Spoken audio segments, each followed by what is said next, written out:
As a result, many individuals have noted the importance of distinguishing between patients admitted to hospital or the ICU for COVID-19 versus those admitted for other reasons, such as a broken bone or appendicitis, but also test positive for COVID-19. As a result, we have asked hospitals to update their daily reporting to include this important information and expect to begin receiving it, as well as adjusting our public reporting in the coming days. But the other important thing is that if you look at the children who are hospitalized, many of them are hospitalized with COVID as opposed to because of COVID. And what we mean by that, if a child goes in the hospital, they automatically get tested for COVID. Tell me what you mean by that. And they get counted as a COVID hospitalized individual, when in fact they may go in for a broken leg or appendicitis or something like that. So it's overcounting the number of children who are, quote, hospitalized with COVID as opposed to because of COVID. Amazing. Fascinating. When was that, by the way? When did they start changing the narrative? I'm going back to my tweet on the subject. January 4, 2022. Oh, just a cool January 2020. It started March 2020. So just a cool damn near 2 years into the so-called COVID pandemic, they decided maybe in our infinite wisdom, we should be not counting people hospitalized with COVID, because everybody gets a cold, but hospitalized from COVID. A minor distinction, a year and a half late, upon which the statistics, public policy had been governed with tragic consequences for a year and a half. Now, unbelievable. Now, I'm playing that. There's a lot of other more contemporaneous stuff that I could have started the stream with today, which I will not do because I'll save it for tonight's debate. Some, Kamala Harris classics. But today we are doing a podcast live stream, an interview with Topher Fields, who, if you don't know who he is, you will know who he is. Came highly recommended by a number of people. And then, I looked into his story. He told me his story. He shared with me his documentary called Battleground Melbourne, or Battleground of Melbourne. It's Battleground Melbourne. And I watched it this morning, and it brings back a level of trauma that is actually hard to describe. If you've never seen the movie Swingers, it's a good movie, but there's one classic scene where the guy who breaks up with his girlfriend is in some, Vegas hotel, and he hasn't gone out in months, and his friend is telling me, his friend doesn't want to go out. Who was it? The guy broke up with his girlfriend. The other guy comes in and says, look, you're going to get over it. It's going to hurt every day, but it's going to hurt less and less until it doesn't hurt at all. And when it doesn't hurt at all, you're actually going to want it to hurt because you're going to miss the feeling of it being hurt. I'm never going to get to the point where I'm going to miss the feeling of hurt from what was done to the world for the last 4 years that they haven't apologized for or even recognized that they were wrong about. Watching that documentary, it applies perfectly and almost identically to what was done in Quebec in particular, but to Canada in general. It'll enrage you and it'll blow your minds. We're going to talk about it. This guy is amazing. But before we even get in there, and first of all, by the way, tonight we will be live streaming the debate, so stay tuned for that. You may have noticed as you stepped into the stream, people. Apropos sponsors of the day, because I'm going to thank our two sponsors of the show before we get into the show. Let me ask you a question, everybody. How many of you are concerned about your privacy, about it being attacked by the radical left? The deep state, including the DOJ, is invading individuals' private messages and targeting them based on their political affiliation. That's why we've partnered with Freedom Chat, a private social media app that believes in the value of privacy. Freedom Chat offers true end-to-end encryption, built-in screenshot protection to ensure that no one can screenshot your conversations, no storage of messages on their servers, and no commercial use of user data. It's an amazing app. Some people will stop at nothing to maintain power, making privacy protection more important than ever. I called it, by the way, with the first failed assassination attempt on Donald Trump, that they're going to use that as a basis to go after encrypted apps. We'll see where it goes. But for the time being, download the app right now by going to freedomchat.com/Viva Frei. It's my full name. No one can see the channels you are subscribed to and posts you react to. It's your own private news feeds. And if you're Android, you can use the QR code on your screen to subscribe to the waitlist. freedomchat.com. I guess they're developing it for Android. Speak freely and message privately with Freedom Chat. The link is in the description. And last one, easiest one, best one, And if you like coffee, by the way, let's do this. 1775 coffee. It's kick-ass coffee. You might put some hair on your chest if you're not afraid of that. Let's be real. Most K-Cup pods are full of moldy, pesticide-laden garbage. Corporate chains like Dunkin' Donuts are serving stale, disgusting coffee with toxic. First of all, Dunkin' Donuts tastes like crap. It doesn't taste like anything but like watered-down crap. And then you got your Starbucks, not to publicize the competition, burnt crap. You want some good coffee? You go to 1775 Coffee.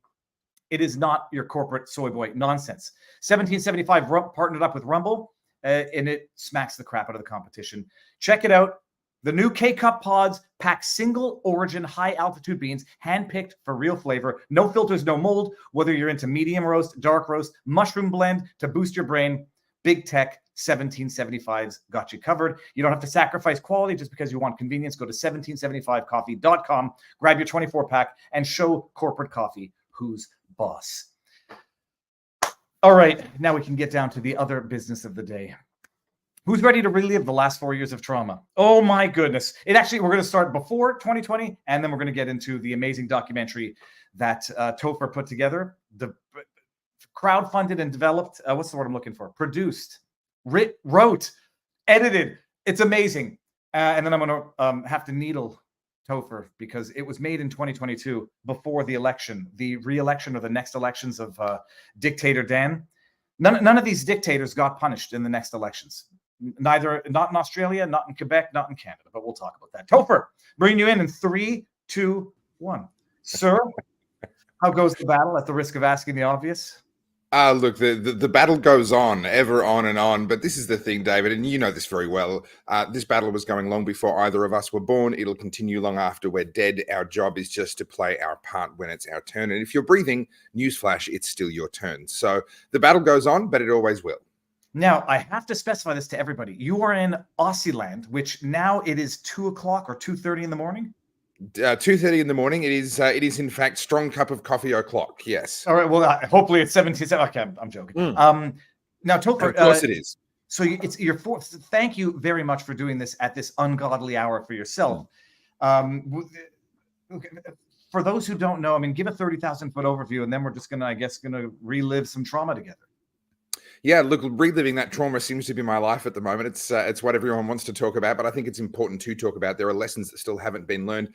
But basically, I started as an independent libertarian political commentator in 2009.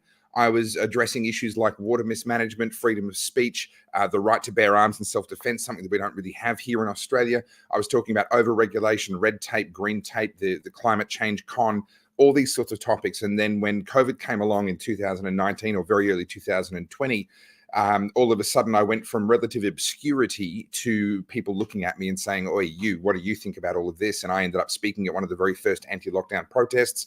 That video went viral, and then all of a sudden, my life has never been the same since. Born and raised in Australia? Born and raised in Australia. I spent most of my life living in the city of Melbourne, which is where, of course, we didn't know this was going to happen, but we became the most locked down city on earth. And I can't tell you how surreal it is for a city that you've lived in since you were 2 years old to suddenly become the epicenter of something like that. I say watching your documentary, Quebec and Montreal was not quite as locked down, but it wasn't that far off. I mean, it was just a difference of maybe 1 or 2 degrees in terms of temperature. So you're born and raised in Australia. Where are your folks from? Like, what's the lineage? Did you come over on a boat of criminals from England? Came over on a boat of criminals approximately 5 or 6 generations ago. It's not entirely clear to us whether we came from the criminal side or from the prison guard side, because the Field family name arrived in both contexts on the same fleet. So there's a bit of a break in the chain there. We don't know whether they're the criminal side or the enforcement side. As a child growing up, I was raised as a good cookie cutter conservative, and I really hoped I was descended from the lawful prison guard side. I got to tell you now, though, as a 42-year-old advocate of civil disobedience, I'm really rather hoping I come from the criminal side. You know, it's funny. Mac Wallace, he said, "Don't ask him how old he is." I didn't even have to. You told me 42 years young. And I actually said the criminal on a boat joke as a joke, but so it's not a joke. I mean, the history of Australia is that it had criminals implant, or the descendants, families of criminals, and implanted from the British Kingdom. Correct. Yeah, absolutely. And people deported, some for serious crimes, but many for not serious crimes. Stealing a loaf of bread, these sorts of things could get you deported. This was one of the sort of famous big government experiments in creating a utopia. They believed that if they just exported enough of their criminals and got rid of that underclass, then they would, of course, create a perfect utopian island in the British Isles. It's the same idea as what Marx and Stalin later applied, only instead of deporting, they just shot people. Slight subtle difference there. But so they thought if they just deported all of the criminals to Australia, then the UK would become a utopia. And I've got to say, it hasn't worked very well. If you look at the UK right now and what's happening over there, I'd have to say that we were kind of the winners, the ones that got on the boat and left. So 6, give or take 5 or 6 generations you've been in Australia. Yeah. That's wild. On both your parents, on both mother and father's side. Almost all of my ancestors, yes. There is, of course, a mix and a handful of others. But if you actually trace the family lines and my wife's family as well, we're actually about as Australian as you can get without being Indigenous. I do want to, I mean, like, if I may, it's sort of way off topic, but the Indigenous situation in Australia, I had a podcast with Elijah Schaefer who was describing it, and I have no understanding of what the situation is, the dynamic between the Indigenous or the native Australians and the European descent and how that is playing out now. What is that interplay between Indigenous and British ancestry today? It depends on which group you're talking about. There's an enormous number of Indigenous Australians that have simply integrated and gotten on with life. You wouldn't necessarily know that they're Indigenous, or you might, but they're working jobs, running businesses, being successful, raising families, and they've just gotten on with life. There's an enormous number of those. There are also a large number of Indigenous Australians that are choosing to try and continue to live something resembling a traditional life or in a more traditional location. That tends to be very, very difficult because these people tend to be in very remote communities. And there are some real challenges that come along with that. But again, there are many people that are trying to do their best in that situation. But there is a third group that are essentially living their life playing the victim. And these are the ones that get all of the attention. These are the ones that get all of the money and the funding. And there's an entire industry that's been built up around them, trying to basically funnel money to them. And of course, the ones running that industry take a good chunk of that money as it passes them by. And as we say, the people that they're fighting for live in poverty in remote communities, but they live on a waterfront mansion driving a Porsche in the prettiest parts of Sydney, of course, these people that run this sort of scam. So when people talk about Indigenous Australians, there really are very, very different subgroups within that. I have tremendous respect for anyone that works hard and makes their own way. Indigenous or not makes no difference to me. And there are a lot of Indigenous Australians that fit that category. But unfortunately, there is a whole industry that's been built around the ones that want to play victim. You got your Al Sharptons of Australia, and is the situation similar to in Canada, where you have what they call reservations, where Aboriginals or natives can live, and the government sort of funds them or limits what can be done on those properties, and it leads to the same sort of social problems that we have in Canada?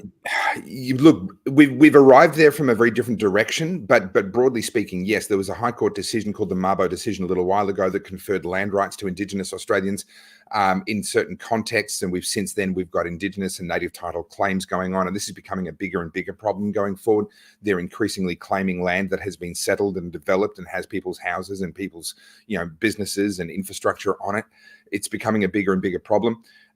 But one of the things that really, really bugs me, so I've spent a considerable amount of time in remote communities in Australia, from a place called Doomadgee, which Australian viewers or those that know Australia well will know. Doomadgee is one of those notorious places where it really has gone wrong and it's become really horrible. And many other places, Wilcannia and so forth, through inland New South Wales and up into Queensland and parts of the Northern Territory. And one of the really consistent tragedies that I saw was the way that this collectivized ownership of Indigenous land led to a complete disincentive of any sort of work or productivity, as it always does. Collectivized ownership always does. And unfortunately, what we've done through these land rights decisions is we've locked these Indigenous Australians into a communist experiment, essentially. We don't call it that, but that's effectively what it is. We've locked them into communal ownership where they can pour their heart and their soul and their blood and their sweat and their tears into something and find that the others there can simply take it away from them, having done nothing and contributed nothing to that work. So unfortunately, we've created a really awful situation. And yes, we have a lot of the same social dysfunction, a lot of substance abuse, extraordinary, completely off the charts levels of domestic violence, abuse, and all sorts of things in some of those communities. And it's an ongoing problem that is not currently being addressed. Okay, very interesting. And if I may ask, what did your folks do, and how many siblings did you have? What was your childhood like that turned you into the adult that you are today? Oh gosh. So my dad was a pastor. I'm the son of a preacher man, and my parents had 7 children. Same parents, 7 children, spanning 22 years in total, or 23 years in total, between all of us, and a really amazing sort of family dynamic. And I would say a really wonderful upbringing, but not without its challenges. My parents never had a lot of money. We were lower middle class, I would say. Never really truly poor, but we certainly had moments when things were pretty tough, and we didn't really have moments when they weren't tough. That just wasn't a part of my childhood. But we grew up in a family where my mum was a dedicated stay-at-home mum, and she was always there for us. She was always around. She did everything that she could to raise her 7 children, and I was actually homeschooled. It's one of the most significant things for me, one of the greatest gifts I think that my parents ever gave to me, and has contributed enormously to me becoming who I am. For my own self-interested reasons, when your parents homeschooled you, did they impose the same school type structure at home learning, or was it sort of a free-for-all? At first, yes. At first, they were trying to replicate school at home, but that died very, very quickly. That was when I was in primary school, around about grade 3, or the 3rd year of our primary school system here in Australia. And that died very, very quickly. And by the time I was in my early teens, it really more resembled just complete unschooling is really where we headed. And the focus shifted away from academics and towards character, and towards the ability to teach yourself and learn what you needed to know when you needed to know it.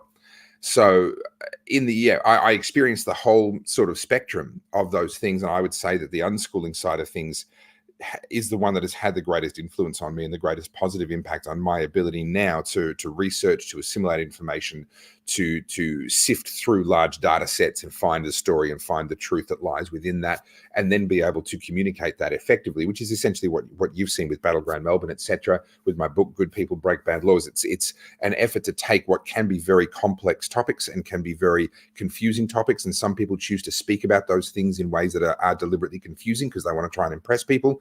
And I have an ability, I believe, thanks to my upbringing, to take those things and then communicate them and package them in a way that really connects with people. And I think I got that from the homeschooling.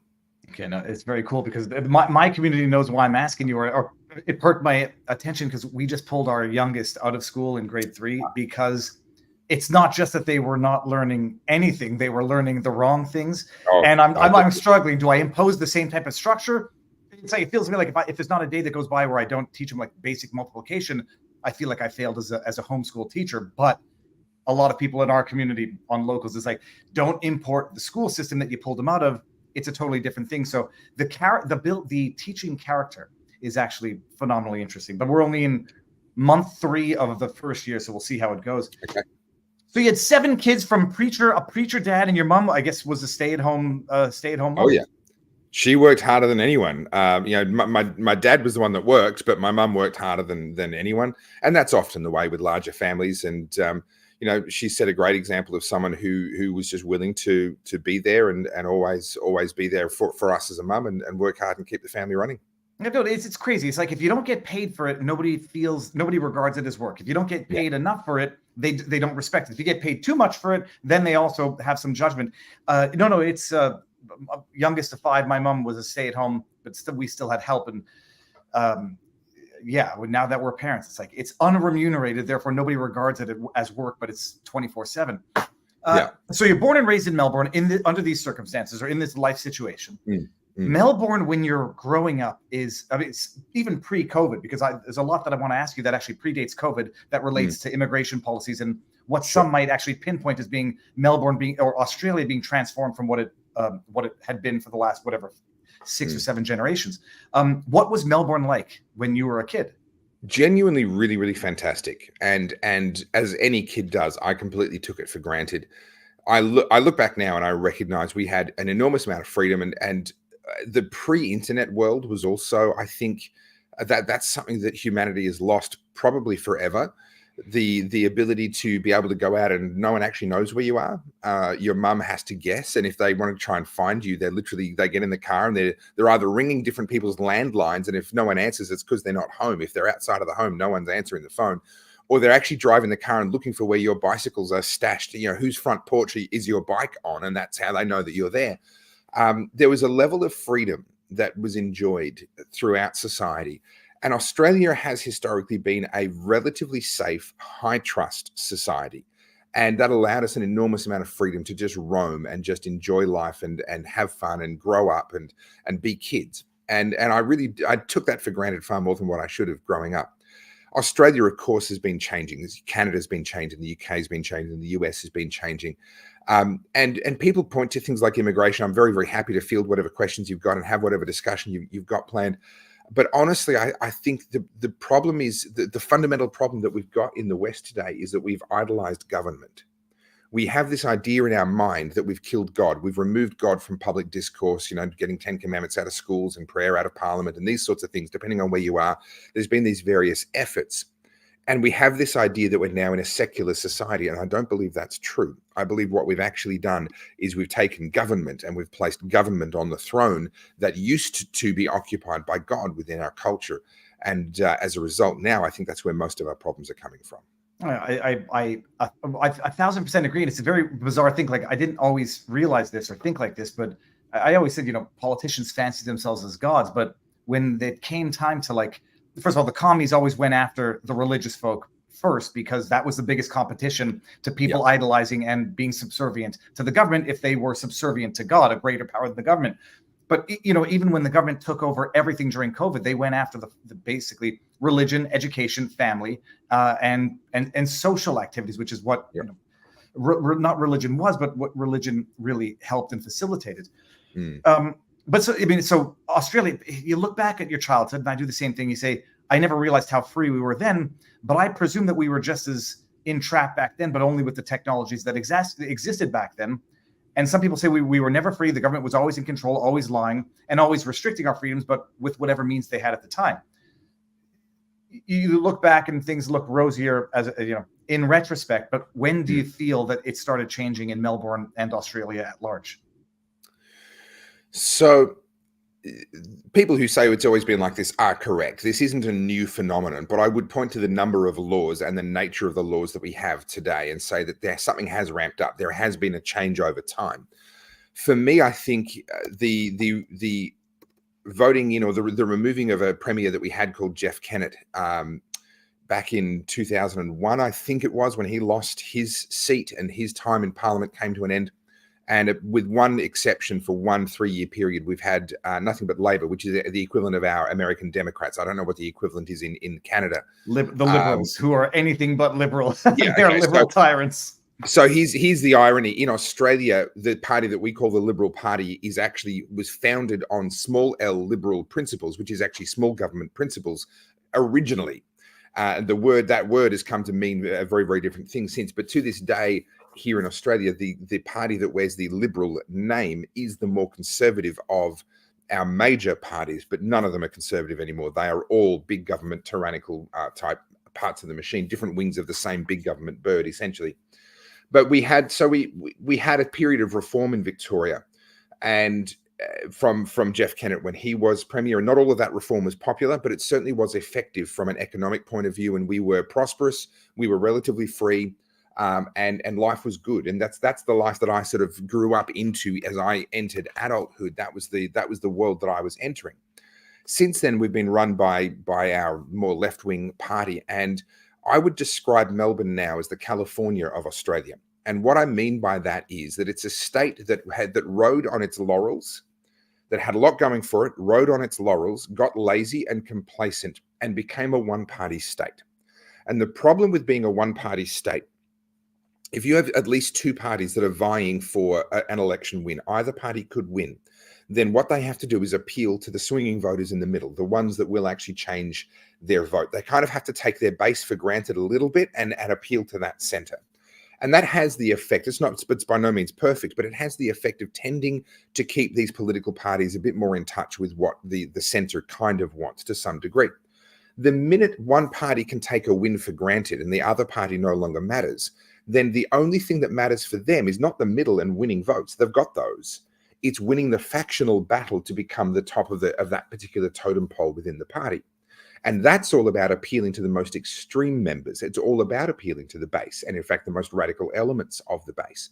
And so this shift in dynamic from a two-party state where power goes from one to the other on a regular basis to a single-party state where one party can take it for granted that they're going to win always comes with a radical shift towards a much more radical version of whatever ideology that party holds. And that's what we saw in Victoria. They became a one-party state. They took the win for granted. And the party has been heading down a hardline Marxist road, totalitarian Marxist road ever since. And Daniel Andrews has thus far been the greatest embodiment of that. Now, I guess maybe very briefly, just summarize how Australian politics works. I think the system is similar to the Canadian system, but for Americans, you have the states. How many states are there for the purposes of government in Australia? Yeah, so there are 7 states effectively. Well, I mean, there's a couple of territories as well, so it does get a little bit more confusing. But each state has its own government, its own state government that has a premier. That's what we call our version of a US governor. I'm not sure what the word is in Canada. We have a premier, but then we also have a federal government where we have a prime minister, and the prime minister is the one that runs sort of the federal government. And our system is yes, it's broadly similar to the Canadian system. It's quite distinct from the US system in the sense that our federal government, anytime it passes a law, overrides and supersedes all state law. And so we don't have competitive federalism in that sense, where the states are able to create really different regulatory environments. We actually have most things being decided by the federal government, and they are uniform across all of the states. And there's really only a minority of things that states can actually do and change to distinguish themselves from the other states. So we are a federation, but we are not really a functioning competitive federation. We are somewhat monolithic under that federal government. Yeah, because one of the questions I've been asked when we get into it is how various states, I don't know what region. It's the Melbourne region that Dictator Dan was covering, and then you had Victoria. So Victoria is the state, and Melbourne is the capital city. It's the second most populous city in Australia. It's the capital city of the state where Daniel Andrews was the premier. Okay, my question is only how some cities or how some areas were treated so radically different than others, even within the federal system of Australia. Backing it up just a little bit, and I don't know if you're comfortable enough to talk about it, or what some might say is the reason why Australia went the way it did during COVID is that they were disarmed in the late 1990s. Yeah, you're obviously familiar with the Port Arthur mass Absolutely. shooting. Absolutely. Right. Can you, if you could, I mean, sorry, I didn't no heads up on this, but if you could summarize it for us, and I've got my own questions there. I know there's a lot of conspiracy theories about it, but sure, how that, I mean, it's a stupid question. In what ways that changed the trajectory of Australian society? Yeah, it's really interesting. So 1996 was the Port Arthur massacre, and that looms large in the Australian psyche as a very significant cultural event. And out of that, we had the Prime Minister at the time, John Howard, who was one of our Conservative Party Prime Ministers. He did what he still regards to this day as one of the greatest things that he ever did. I disagree, but this is what he regards.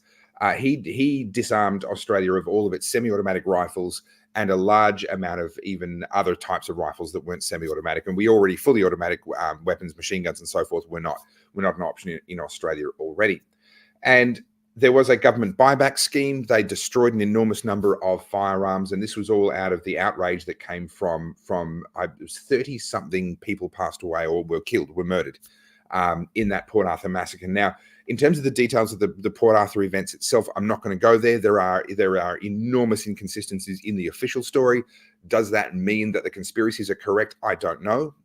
What I do know is that the court documents and an enormous amount of information has been sealed, I believe, till long after all of us are going to be dead. I don't think the public will know the truth about that until long after I'm dead. And from my perspective, that always rings an enormous amount of alarm bells. But let's set that aside for a moment. The response was that people were outraged, people were horrified, and we had the then Conservative Prime Minister, John Howard, banning semi-automatic rifles. The promise, of course, was that would lead to a reduction in the murder rate and firearms deaths and that sort of thing. I've actually done a deep dive with this. I had the privilege of speaking with Davey Barker, who's an American statistician who's done a lot of work on mass shootings in the US. And I interviewed him some years ago for a radio show that I was doing at the time, and did a deep dive into this entire topic. And the simple reality is that, broadly speaking, Australia's homicide rate continued to decline at a similar rate to what it had already been declining over time prior to the gun ban. There was some displacement away from firearms murder and towards other methods of murder, but the overall murder rate really continued on the trajectory that it had already been on up to that point in time. As for whether that really allowed Victoria to become locked down the way that it did and really stopped us from fighting back? I'm going to say that it probably didn't change anything. The reality is, you had California run, you had armored vehicles running around there. I mean, I remember seeing footage come out of California of police walking down a street and telling people to get back in their homes and shooting them with a paintball gun because they didn't get off their patio fast enough. I mean, sure, California has very restrictive gun laws compared to the rest of the US, but they have very permissive gun laws compared to a place like Australia. And it didn't stop them from tolerating and putting up with some really horrific things. What the argument that could be made is that places like Florida and Texas and others, it really wasn't possible to enforce such strict restrictions because of the attitude towards freedom and the attitude towards guns. That's a kind of a counterfactual to say, well, what would have happened in Texas if they didn't have guns, or what would have happened in Victoria if we did? It's not an open and shut case. And it's also very, very dangerous to assume that we should have just pulled out our guns and started shooting the enforcers that showed up on our doorstep. See, that is, and when people say that the Second Amendment is why it never went as far in America as it did elsewhere, I don't think it's the fact that people have more guns. I think the Second Amendment is itself an element of cultural identity that the people will not put up with crap. And the existence, the fact that America still has the Second Amendment is an indication of something of a cultural zeitgeist or cultural spirit that we don't have in Canada. We're subservient to the government, and that you obviously don't have in Australia, subservient to the government. And that's where I was leading with that, was to say that I think gun laws and cultural freedom have a sympathetic relationship, not a causal relationship, and that the freedoms that we saw being maintained in places like some of the Dakotas and in Florida and Texas and elsewhere are more because of that culturally entrenched attitude than it is because people have AR-15s, in their bedrooms. As a statistical matter, just we'll put a bow in the Port Arthur massacre, but my understanding, on the one hand, and I presume they do the same thing in Australia, like when they refer to gun deaths and don't distinguish between murder and suicide or confound the two because they want to jack up that number for the purposes of policy. My understanding is the murder rate, the firearm murder rate, did not wildly decrease or even remain wildly lower than the pre-1996. It had already reached a sort of a low by 95, 96, and it's sort of about that level 20 some odd years later. Yeah. Broadly speaking, it's sort of the trend is kind of flattened out, which is to be expected. It was already an exceptionally low murder rate. And statistically, anything that's already close to one extreme or the other, it gets much, much, much harder to push it any closer to that extreme. So it was always going to kind of flatten out. That's exactly what it's done. There has actually been analysis from an Australian university. I was trying to think of which one it was before, but I just don't recall. But there was an analysis by an Australian university that wanted desperately to show that the gun laws had saved lots of lives. And they actually came back and concluded that there was no statistically significant deviation in the overall murder rate. And I don't recall if there was a statistically significant deviation in the firearms murder rate or not. But to say that it saved lives is a tenuous argument at best. And now, not pointing any fingers as to the reasons, but has crime increased over the last, say, 10 years, but maybe more specifically over the last 5? So this is a funny thing. People will culturally tell you that crime is up and it's a horrible place to live, etc. The numbers don't tend to support that, with a couple of key exceptions. The worst kinds of crimes, the most violent and particularly sexual crimes, are up. Mm-hmm. Most other types of crime are actually down. And if you dive into the numbers deeper, I moved out of Melbourne from the southeastern suburbs. I no longer live in the state of Victoria. I got out after all the COVID madness. I just couldn't be there anymore. But the last place that I lived in Melbourne, we were under what the media had dubbed a crime wave as a result of what they were saying were all these Sudanese and African migrants that have been coming into the city. And the reality was, when you dove into the statistics, there were a handful of about 40 individuals that were very, very well known to police, that were repeat offenders and kept on being released and re-released by our court system, regardless of the fact that they'd bashed people, broken bones, hijacked cars, and in a few cases actually killed people. These people were back on the streets on bail awaiting trial of these various things, and they kept on re-offending and they kept on being re-released. If you removed that handful of individuals from the statistics, all of a sudden the whole problem went away.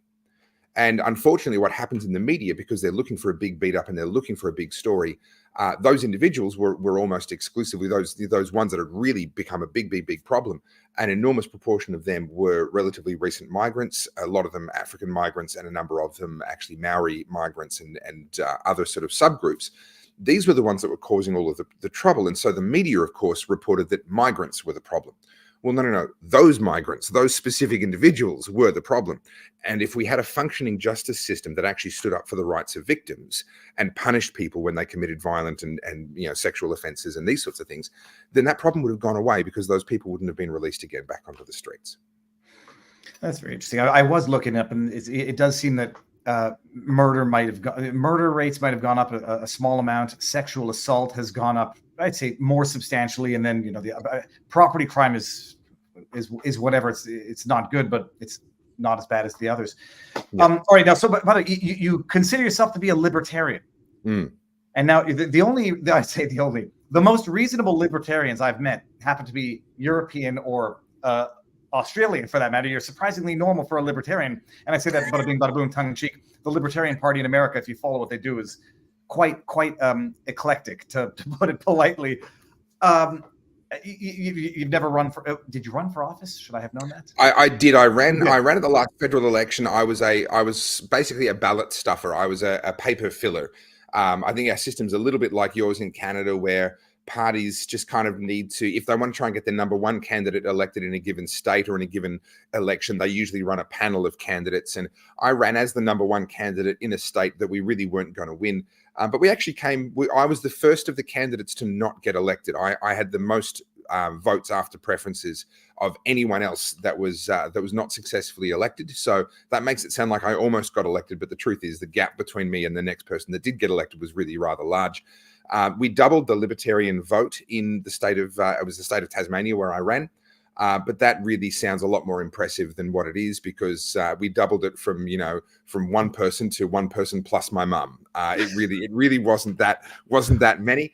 However, the Libertarian Party here in Australia is actually going gangbusters at the moment. They just had 15 councillors elected in the New South Wales council election. So councils are the smallest, most local governments that we have here in Australia, kind of a third level of government at the most local level. And they're expecting to do similar in the Victorian state council elections that are coming up. They have an elected member of parliament in multiple states in Australia right now, and I expect that at the next federal election, sometime early in 2025, we're actually going to have a Libertarian senator, which we had previously, and I think we'll actually achieve that again. So, unfortunately, very much a minor party, but a minor party that is genuinely on the rise, and I don't say that as a matter of marketing. You can actually see that in the electoral results that are happening at the moment. The similarities here, I ran for the People's Party of Canada in a district of Westmount, Notre-Dame-de-Grâce in Montreal, which had gone Liberal for the last 30 years. And I tripled the vote from 500 to 1,500. But they had doubled or tripled across the country, because I think people were getting fed up with the lame Conservative Party. And the PPC has been described as a libertarian-ish type party. What year was that that you did this? Gosh, that was 2022, I believe that election was. Post-COVID, post-everything. Oh, yeah. You've been on the internet for a long time. I went back and checked out some of your repertoire, and it goes way back. So how did you get into where you got now? Like, when did you start off publicly commentating? So my cousin Bob, yes, I have a cousin. His name is Bob. We worked in the same place. I'm very blue collar, hardworking. I didn't go and get a trade. I thought about it. I decided not to. I ended up working in a refrigerated logistics warehouse. We were shipping all the fruit and veg that went to our main supermarket chains across the southeast of Australia. Came through this one warehouse where I worked as a forklift driver and picker, packer and truck loader and everything else. And I got my cousin Bob a job there. And one day he walks in and he says, "Topher, you need to audition for Project Next." And I said, "What's Project Next?" And Andrew Denton, a very well-respected Australian journalist who was running a program on the ABC, which is our state broadcaster, our government-funded broadcaster. And the idea was that he was looking for the next generation of news presenters, researchers, producers, writers, journalists, etc. And in order to audition, you had to audition via video. You had to submit a video.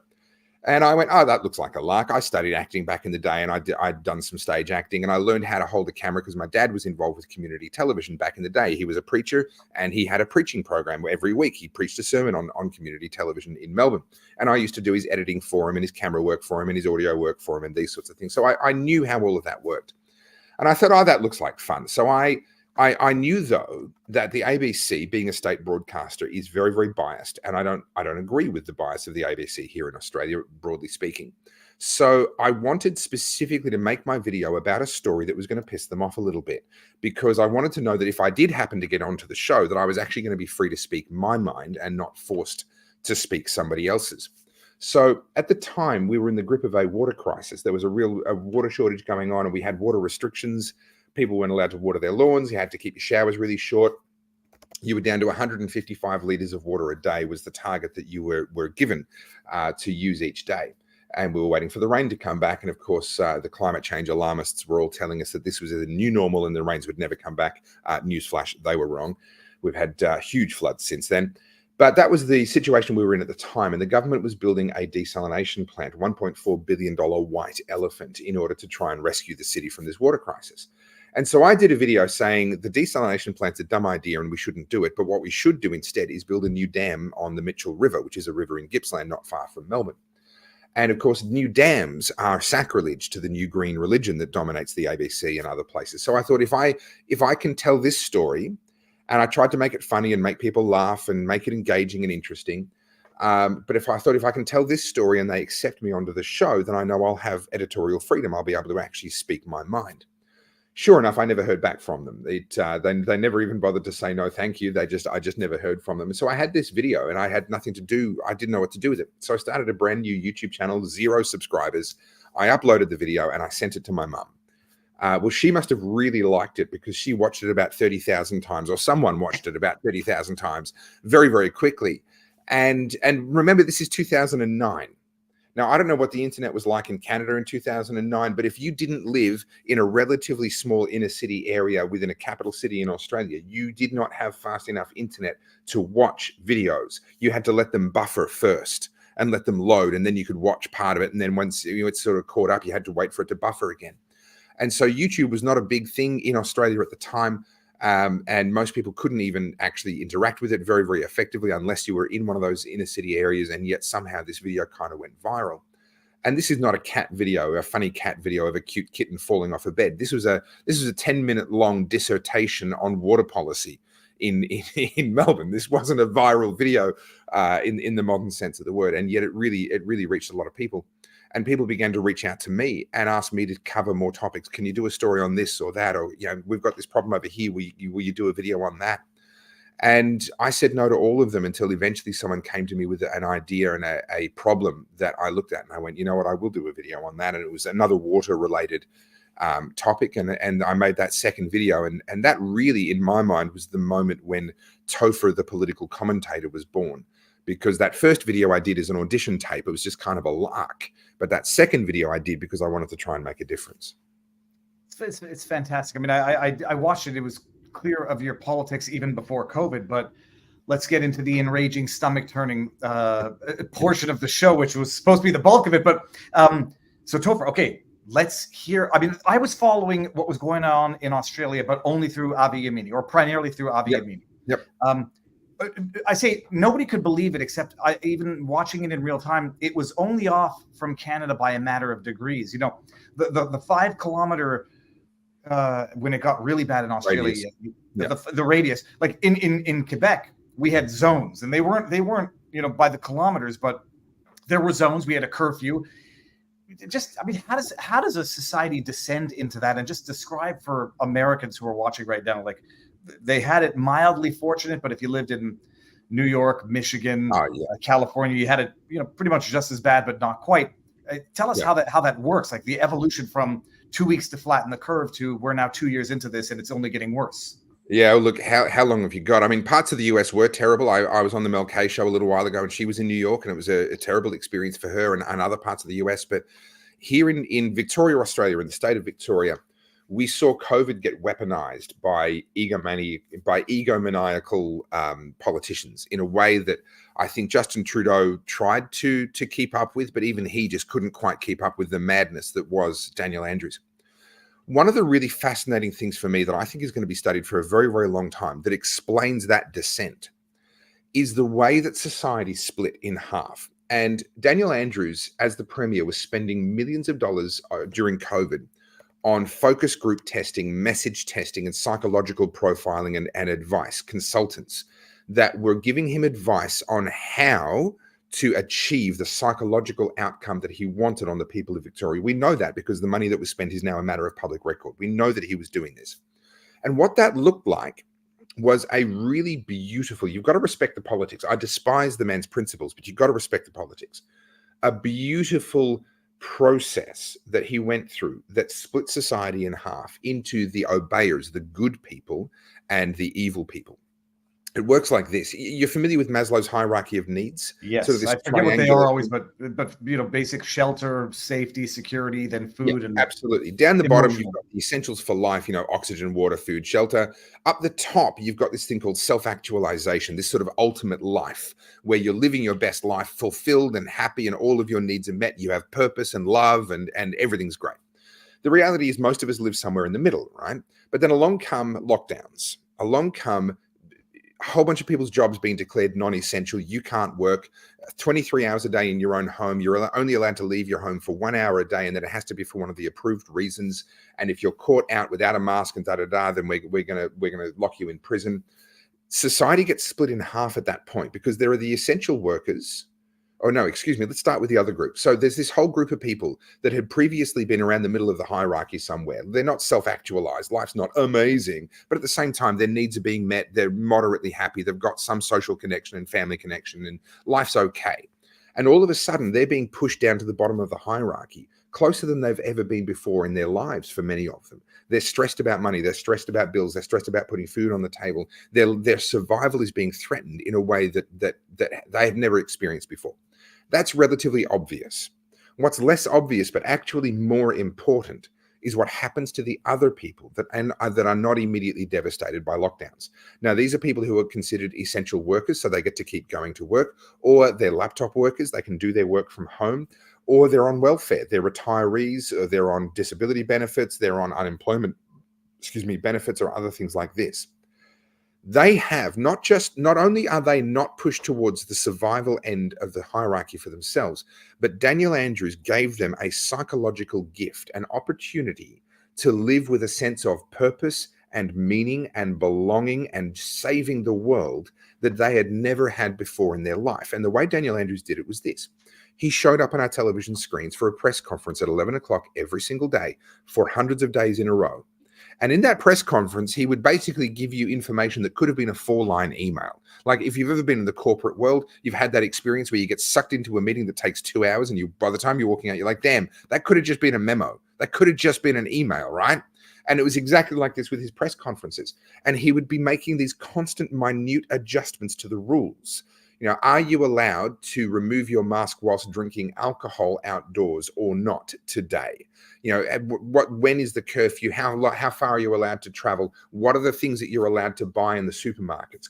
Because you were only allowed out for essential shopping centers had to cordon off, or shops had to cordon off the aisles that didn't contain essential items. You could buy bananas, but you weren't allowed to buy a get well card for somebody. Like they had to literally split their shops down the middle. And these rules were being constantly, minutely massaged and adjusted. And the psychological reason for that was so that people had to tune in order to be up to date. If you missed 2 or 3 of his press conferences in a row, you would be out of date and you wouldn't know what the rules were. And the water cooler conversation, for those that were allowed to go to work and have water coolers, obviously with their masks on, the water cooler conversation or the online chat was all about what are the changes? What are the rules? What have I missed?